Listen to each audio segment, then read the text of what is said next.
Good morning. आज आज का जो टॉपिक है वो physics 12th class 11 chapter dual nature and radiation matter. उसमें से सबसे पहले जो टॉपिक आता है उसमें है main work function, electron emission, type of electron emission, है ना। तो आज का जो टॉपिक है वो मेन मेरा है वर्क फंक्शन, थ्रेशोल्ड एनर्जी जिसको बोलते हैं, और इलेक्ट्रॉन इमिशन उसका टाइप, ठीक है ना। तो टॉपिक है वर्क फंक्शन। वर्क फंक्शन इसी को बोलते हैं threshold energy. Threshold energy, work function, threshold energy. देखिए होता क्या है, जैसे कोई एटम है और एटम में ये क्या होता है, न्यूक्लियस। ये क्या है, न्यूक्लियस। न्यूक्लियस के अराउंड ये इलेक्ट्रॉन होते हैं, ठीक है ना। तो न्यूक्लियस के अराउंड जो इलेक्ट्रॉन होते हैं, तो कुछ इलेक्ट्रॉन जो है क्लोज में होते हैं तो उसमें ज़्यादा अट्रैक्शन फोर्स लगा होता है, जो इलेक्ट्रॉन दूर होते हैं उसमें कम फोर्स लगा होता है, ठीक है ना। तो जो कम फोर्स लगा होता है, जो दूर होते हैं, उनको क्या बोला जाता है, फ्री इलेक्ट्रॉन। न्यूक्लियस से जो कम फोर्स से बाउंड होते हैं उसको क्या बोलते हैं, फ्री इलेक्ट्रॉन। ये कोई एटम, ये है न्यूक्लियस, इलेक्ट्रॉन अराउंड में रिवॉल्व करते हैं, तो कुछ इलेक्ट्रॉन जो है ज़्यादा दूरी पर होंगे, तो जो ज़्यादा दूरी पर होंगे तो उनमें फोर्स कम लगेगा, उनको कहा जाता है फ्री इलेक्ट्रॉन। क्या कहते हैं, फ्री इलेक्ट्रॉन।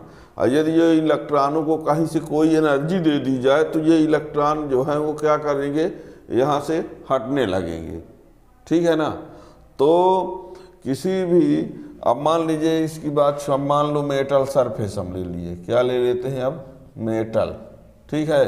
और इसमें इलेक्ट्रॉन, फ्री इलेक्ट्रॉन जो होंगे, इसमें एनर्जी दी जाए, क्या एनर्जी प्रोवाइड कराते हैं, तो इसमें इलेक्ट्रॉन जो हैं इमिट होने लगते हैं। इलेक्ट्रॉन इमिट होने लगे एनर्जी देने से, ठीक है ना। तो जितनी एनर्जी देने से ये इलेक्ट्रॉन इमिट होने लगेंगे, जितनी एनर्जी देने से ये इलेक्ट्रॉन क्या होने लगेंगे, इससे इमिट होने लगेंगे, तो उस एनर्जी का जो अमाउंट होगा उसको बोलते हैं क्या, वर्क फंक्शन। मिनिमम एनर्जी, जैसे मान लीजिए 5 इलेक्ट्रॉन वोल्ट एनर्जी दिए तो इलेक्ट्रॉन इमिट हो रहे हैं, 4 इलेक्ट्रॉन वोल्ट दिए तो इमिट हो रहे हैं, 3 इलेक्ट्रॉन वोल्ट दे रहे हैं तो इलेक्ट्रॉन इमिट हो रहे हैं, और 2 इलेक्ट्रॉन वोल्ट दे रहे तो इमिट नहीं हो रहे हैं। तो इमिट किससे हो रहे हैं, 5 से, 4 से, 3 से, तो कम से कम कौन है, ये। तो ये मिनिमम एनर्जी को क्या बोलेंगे, वर्क फंक्शन, ठीक है ना। यानी वो मिनिमम एनर्जी, जितनी एनर्जी दे देने से किसी मेटल से इलेक्ट्रॉन इमिट होने लगे, वो मिनिमम एनर्जी, जितनी एनर्जी प्रोवाइड कराने से इलेक्ट्रॉन का इमिशन होने लगता है, फ्री इलेक्ट्रॉन इमिट होने लगते हैं, उस एनर्जी का अमाउंट को क्या कहा जाता है, work function. The minimum amount of energy which is required to the emission of electron, which is required to emit electron from metal surface is called work function. The minimum amount of energy which is required to emit the electron from metal surface is called work function. And work function को indicate किया जाता है phi naught से, its value is different for different metal। जो work function की value होती है वो डिफरेंट मेटल के लिए डिफरेंट होती है, ठीक है ना। सीजियम के लिए सबसे कम होती है और प्लेटिनम के लिए सबसे ज़्यादा होती है। कितनी होती है वो भी लिखे दे रहे हैं, देखना, ठीक है ना। The minimum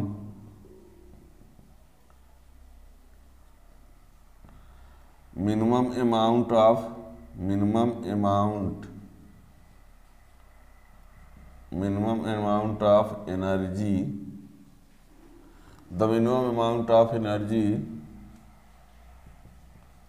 which is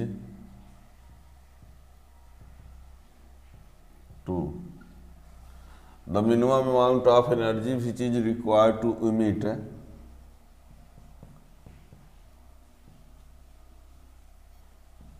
the free electron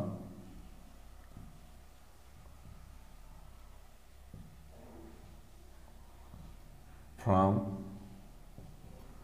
metal surface is called the minimum amount of energy which is required to emit the free electron from metal surface is called work function or threshold energy. It is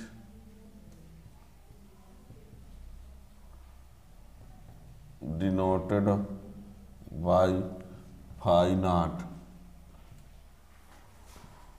and it is measured in electron volt, where 1 electron volt equal to 1.6 into 10 to the power minus 19 joule. The minimum amount of energy which is required to emit the free electron from metal surface is called work function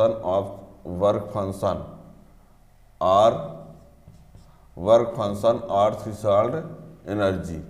It is denoted by phi naught and it is measured in electron volt, where 1 electron volt equal to this. Its value is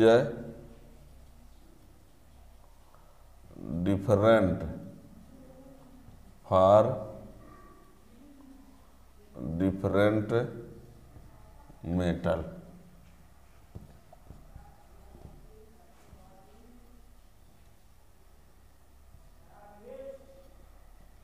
It is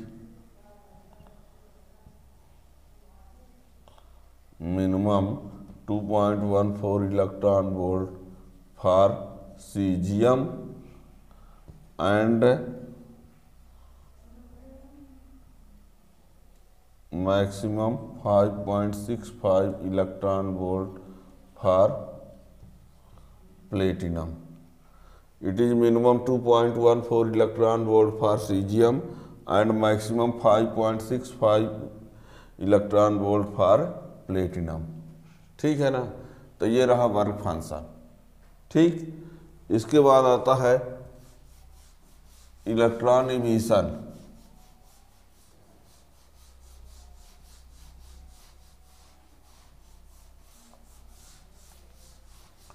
electron emission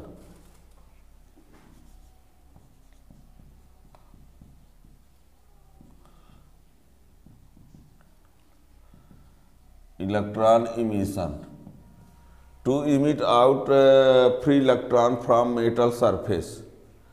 किसी metal surface से electron का निकलना electron emission होता है। To emit out free electron from metal surface is called electron emission. Electron emission जो होता है 4 type से होता है ना। To emit out free electron from metal surface,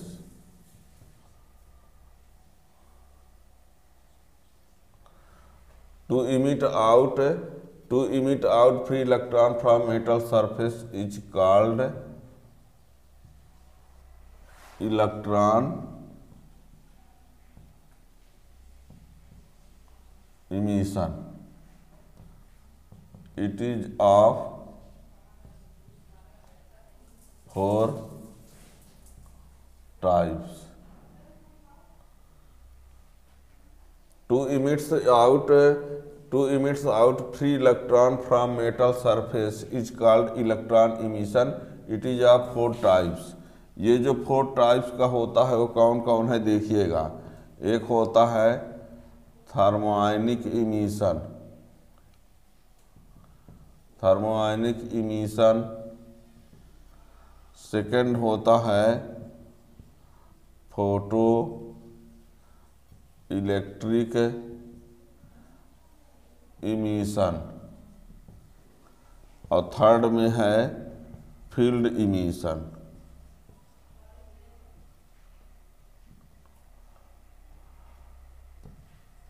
field emission. और फोर्थ है सेकेंडरी इमिशन। देखिए थर्मोआयनिक इमिशन में क्या होता है, जैसे मान लीजिए कोई मेटल है, देखिएगा सबको एक साथ समझने का प्रयास करिए।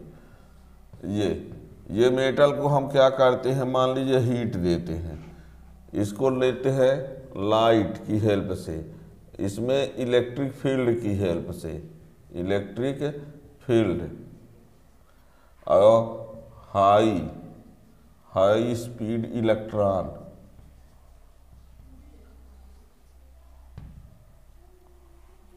यहाँ पर होता क्या है, बात को समझना। क्या होता है, जब वर्क फंक्शन के बराबर एनर्जी इसको मिलेगी, वर्क फंक्शन के इक्वल या उससे ज़्यादा एनर्जी इसको मिलेगी, तो इससे इलेक्ट्रॉन इमिट होंगे। तो जब इसको हम हीट करके, है ना, हीट की हेल्प से इसको एनर्जी देते हैं, और इससे जब इलेक्ट्रॉन इमिट होने लगते हैं, तो ये वाला जो इमिशन होता है उसको बोलते हैं थर्मोआयनिक इमिशन, है ना। इसको समझ लीजिए, यह सब हम छपवाएंगे नहीं, सब समझ लीजिए, ठीक है ना। यानी थर्मोआयनिक इमिशन में क्या होता है कि जब किसी मेटल को क्या किया जाता है, हीट किया जाता है, हीट की हेल्प से एनर्जी प्रोवाइड कराते हैं, और जब हीट की हेल्प से इसको एनर्जी प्रोवाइड कराते हैं, तो एनर्जी प्रोवाइड कराने से इससे इलेक्ट्रॉन इमिट होने लगते हैं। तो ये फेनामेना जो होती है, क्या होती है, थर्मोआयनिक इमिशन। इसमें जो इमिट होने वाली इलेक्ट्रॉन होते हैं उसको थर्मो आयंस बोलते हैं, जो इमिट होने वाले इलेक्ट्रॉन होते हैं उसको क्या कहा जाता है, थर्मो आयंस बोला जाता है। और इसमें हीट एनर्जी जो होती है, वो हीट एनर्जी किस में कन्वर्ट होती है, इलेक्ट्रिक एनर्जी में। यानी जब हम किसी मेटल को हीट फॉर्म में एनर्जी प्रोवाइड कराते हैं, वो एनर्जी वर्क फंक्शन से ग्रेटर होती है या उसके इक्वल होती है, तो इससे फ्री इलेक्ट्रॉन इमिट होने लगेंगे। इस इमिशन को क्या बोलते हैं, थर्मोआयनिक इमिशन। और थर्मोआयनिक इमिशन में जो इलेक्ट्रॉन इमिट होते हैं उसको थर्मो आयंस बोला जाता है। और इस फेनामेना में जो हीट एनर्जी होती है वो किस में कन्वर्ट होती है, इलेक्ट्रिक एनर्जी में। और ये भी बता दें, थर्मोआयनिक इमिशन में जिस मेटल का यूज किया जाता है उसमें दो प्रॉपर्टीज होनी चाहिए, है ना। The metal which is used in thermionic emission must have following two property. First जो है उसका जो मेल्टिंग पॉइंट क्वाइट लार्ज होना चाहिए, यानी melting point should be quite large. मतलब मीन्स ये है कि उस मेटल का मेल्टिंग पॉइंट ज़्यादा से ज़्यादा होना चाहिए ताकि वो आसानी से मेल्ट ना हो सके। और दूसरा, work function should be less, उसका वर्क फंक्शन क्या होना चाहिए, कम से कम होना चाहिए, याद रखिएगा। And the metal which is used in thermionic emission must have following two property. उनमें से फर्स्ट है कि melting point should be quite large, और सेकंड है work function should be less, यानी वर्क फंक्शन उसका कम से कम होना चाहिए और मेल्टिंग पॉइंट ज़्यादा से ज़्यादा होना चाहिए। तब आप सोचेंगे वर्क फंक्शन तो सबसे कम होता है सीजियम का, तो सीजियम का वर्क फंक्शन ज़रूर सबसे कम होता है, पर मेल्टिंग पॉइंट तो लार्ज नहीं होता। मीन्स सीजियम जो है वो सफिशियंट नहीं होगी, ठीक है ना। वो मेटल होगी जिसका वर्क फंक्शन कम भी हो और मेल्टिंग पॉइंट भी ज़्यादा हो। और ऐसी मेटल जो है वो है tungsten. Tungsten is the sufficient metal for thermionic emission. याद रखना, ये 1 नंबर क्वेश्चन पूछ दिया जाता है कभी कभी ऑब्जेक्टिव टाइम में। Which metal is more suitable for thermionic emission, the right answer is tungsten, है ना। Tungsten is more suitable metal for thermionic emission. उसका जो मेल्टिंग पॉइंट होता है ज़्यादा से ज़्यादा होता है, वर्क फंक्शन कम होता है, पर ये भी नहीं कि सीजियम से कम होता है, ऐसा नहीं बोल रहे हैं, ठीक है ना। तो ये हो गया फर्स्ट नंबर। सेकंड जब किसी मेटल को हम लाइट की हेल्प से एनर्जी प्रोवाइड कराते हैं तो इसमें इलेक्ट्रॉन क्या होते हैं, इमिट होने लगते हैं। तो जो लाइट देने से जब इलेक्ट्रॉन का इमिशन होता है तो उस इमिशन को क्या बोलते हैं, फोटो इलेक्ट्रिक इमिशन। जब किसी मेटल को हम लाइट इंसिडेंट कराएं किसी मेटल पर तो उससे जो एनर्जी मिलेगी वो वर्क फंक्शन के बराबर या उससे ज़्यादा जब होगी तो इलेक्ट्रॉन इमिट होने लगेंगे। तो इस प्रकार का जो इमिशन होगा उसको बोलते हैं फोटो इलेक्ट्रिक इमिशन। और जो इमिट होने वाले इलेक्ट्रॉन होते हैं उनको बोला जाता है फोटो इलेक्ट्रॉन। और इसमें लाइट एनर्जी जो है इलेक्ट्रिक एनर्जी में कन्वर्ट होती है। In this phenomena light energy converted into electric energy. और जो इलेक्ट्रॉन इमिट होते हैं उसको फोटो इलेक्ट्रॉन कहा जाता है, ठीक है ना। और इसमें जब इसको इलेक्ट्रिक फील्ड में रखते हैं, इलेक्ट्रिक फील्ड की वैल्यू 10⁸ वोल्ट मीटर इनवर्स, इतने इलेक्ट्रिक फील्ड में जब इस मेटल को रख देते हैं इस इलेक्ट्रिक फील्ड में तो यहाँ से इलेक्ट्रॉन इमिट होने लगते हैं। और इस इमिशन को क्या बोलते हैं, फील्ड इमिशन। जब किसी मेटल को इलेक्ट्रिक फील्ड में रखेंगे, स्ट्रांग इलेक्ट्रिक फील्ड, और वो स्ट्रांग इलेक्ट्रिक फील्ड की तरह लगभग 10⁸ वोल्ट मीटर इनवर्स की इलेक्ट्रिक फील्ड में जब रख देते हैं तो उससे इलेक्ट्रॉन इमिट होने लगते हैं। और इस फेनोमेना को बोलते हैं क्या, फील्ड इमिशन। और जो इमिट होने वाले इलेक्ट्रॉन होते हैं उन इलेक्ट्रॉन्स का कोई नाम भी नहीं है इसमें, ऐसा कुछ इसमें नाम है नहीं कि उन इलेक्ट्रॉन्स को क्या बोलते हैं, ठीक है ना। लेकिन इलेक्ट्रॉन इमिट होते हैं इलेक्ट्रिक फील्ड के प्रोवाइड कराने से, ठीक है ना। और हाई स्पीड इलेक्ट्रॉन, इसमें मान लीजिए हाई स्पीड से इलेक्ट्रॉन आके टकरा रहे हैं, हाई स्पीड से इलेक्ट्रॉन आके स्ट्राइक कर रहे हैं तो इससे इलेक्ट्रॉन इमिट होने लगते हैं। और इन इलेक्ट्रॉन्स को क्या कहा जाता है, सेकेंडरी इलेक्ट्रॉन। क्या बोलते हैं, सेकेंडरी इलेक्ट्रॉन। ठीक, क्या कहा हमने, फिर से एक बार सुनना। लास्ट हमने कहा कि जब किसी मेटल सरफेस को हीट करते हैं या हीट प्रोवाइड करते हैं तो उससे इलेक्ट्रॉन इमिट होते हैं, तो उस फेनोमेना को थर्मोआयनिक इमिशन कहते हैं। इमिट होने वाले इलेक्ट्रॉन्स को बोला जाता है थर्मो आयंस। और इसमें हीट एनर्जी इलेक्ट्रिक एनर्जी में कन्वर्ट होती है। इसमें जो मेटल यूज किए जाते हैं उसमें प्रॉपर्टी क्या होनी चाहिए कि मेल्टिंग पॉइंट क्वाइट लार्ज होना चाहिए, वर्क फंक्शन लो होना चाहिए। और टंगस्टन सफिशिएंट मेटल है। इसमें जब किसी मेटल को लाइट फॉर्म में एनर्जी प्रोवाइड कराते हैं तो इससे इलेक्ट्रॉन का इमिशन होता है, उसको फोटो इलेक्ट्रिक इमिशन कहेंगे। और इसमें जो इमिट होने वाले इलेक्ट्रॉन होते हैं वो फोटो इलेक्ट्रॉन होते हैं, ठीक है। और इसमें जब स्ट्रांग इलेक्ट्रिक फील्ड में किसी मेटल को रखते हैं तो उससे इलेक्ट्रॉन इमिट होते हैं, तो इस इमिशन को फील्ड इमिशन कहते हैं। और जो इलेक्ट्रिक फील्ड रखते हैं उसमें इतना इलेक्ट्रिक फील्ड होना चाहिए। और इसमें इमिट होने वाले इलेक्ट्रॉन्स का कोई नाम नहीं है, लेकिन इस इमिशन को जरूर कुछ और बोलते हैं, कोल्ड कैथोड इमिशन। इसको कोल्ड कैथोड इमिशन जरूर कहा जाता है। फील्ड इमिशन का दूसरा नाम है कोल्ड कैथोड इमिशन, ठीक है। और फोर्थ नंबर में क्या है कि जब हाई स्पीड से इलेक्ट्रॉन इसमें जाके स्ट्राइक करते हैं तो उस स्थिति में यहाँ पर जब इलेक्ट्रॉन का इमिशन होता है तो उसको कहा जाता है सेकेंडरी इमिशन। और इमिट होने वाले जो इलेक्ट्रॉन होते हैं वो हैं सेकेंडरी इलेक्ट्रॉन, ठीक है ना। तो ये रहा इलेक्ट्रॉन इमिशन। अब यहाँ पर यह बार बार बता रहे हैं कि जो चाहे हीट से एनर्जी दे, चाहे लाइट से एनर्जी दे, चाहे इलेक्ट्रिक फील्ड से दे, चाहे हाई स्पीड इलेक्ट्रॉन से, लेकिन उनको जब वर्क फंक्शन के बराबर या उससे ज़्यादा एनर्जी मिलेगी तभी इलेक्ट्रॉन का इमिशन होगा। या यदि आप चाहे हीट दे रहे हो पर यदि वर्क फंक्शन के बराबर एनर्जी नहीं मिल पा रही है तो इलेक्ट्रॉन का इमिशन नहीं होगा, ठीक है। तो इसके बारे में और डिटेल के लिए आप photo electric effect and its laws तो आगे नेक्स्ट लेक्चर में उसको पढ़ेंगे। चैनल को सब्सक्राइब कर लेंगे तो उसका नोटिफिकेशन मिल जाएगा। Thank you.